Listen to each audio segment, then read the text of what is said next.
ఐపీఎల్లో ఫ్రాంచైజీ ఏదైనా కూడా భవిష్యత్ కోసం ఆలోచిస్తూ జట్టును రూపుదిద్దుకుంటుంది. ఆ క్రమంలోనే మెగా వేలంలోకి వెళ్తుంది. అయితే కొన్ని ఫ్రాంచైజీలు రిటెన్షన్ లిస్టులో చేసే పలు తప్పిదాలే ఆ తర్వాత జట్టుపై తీవ్ర ప్రభావాన్ని చూపిస్తాయి. అందులో ఒకటి రాజస్థాన్ రాయల్స్. ఇప్పుడు ఈ ఫ్రాంచైజీ గురించి మాట్లాడుకోబోతున్నాం.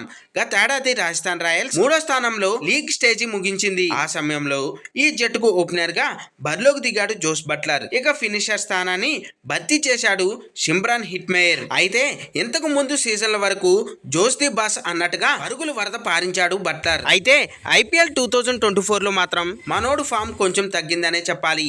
ఆడిన 11 మ్యాచ్లలో 2 సెంచరీలతో 359 పరుగులు చేశాడు. అత్యధిక వ్యక్తిగత స్కోర్ 107 పరుగులు.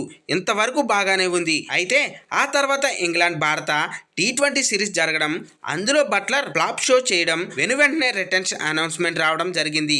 సో అప్పటిదాకా ఓపెనర్ గా బాధ్యతలు చేపట్టిన బట్లర్ కు మొండి చేయి చూపించింది రాజస్థాన్ రాయల్స్. ఇక ఫినిషర్ స్థానానికి గాను షిమ్రాన్ హిట్మేర్ కు 11 కోట్లు ఇచ్చి అటు పెట్టుకుంది. బట్లర్ ను వేలంలో వదిలేసింది. పోనీ రైట్ టు కార్డ్ అయినా తీసుకుంటుందా అంటే అది కూడా తీసుకోలేదు. సీన్ కట్ చేస్తే గుజరాత్ టైటాన్స్ బట్లర్ ను 15 కోట్ల 75 లక్షలకు కొనుగోలు చేసింది. అయితే ఈ ఏడాది తన స్థానం మారిందనే చెప్పాలి. 1 డౌన్ దిగాడు. ఆడిన 7 మ్యాచ్ల్లో 2 మినహా మిగిలిన వాటిలో 54, 39, 73, డక్అవుట్, 36, 16, 97 దుమ్ము రేపే స్కోర్లు చేశాడు.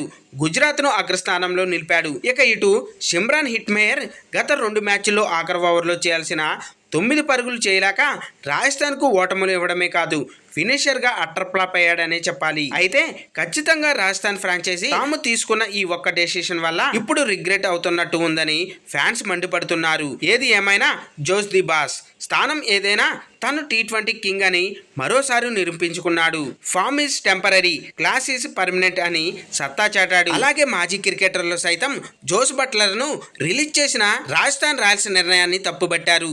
ఫ్రెండ్స్, దీనిపై మీ అభిప్రాయాలు కింద కామెంట్స్ రూపంలో తెలియజేయండి. ఇలాంటి మోర్ క్రికెట్ ఇన్ఫర్మేషన్ వీడియోస్ కోసం మన ఛానల్ని సబ్స్క్రైబ్ చేసుకోండి.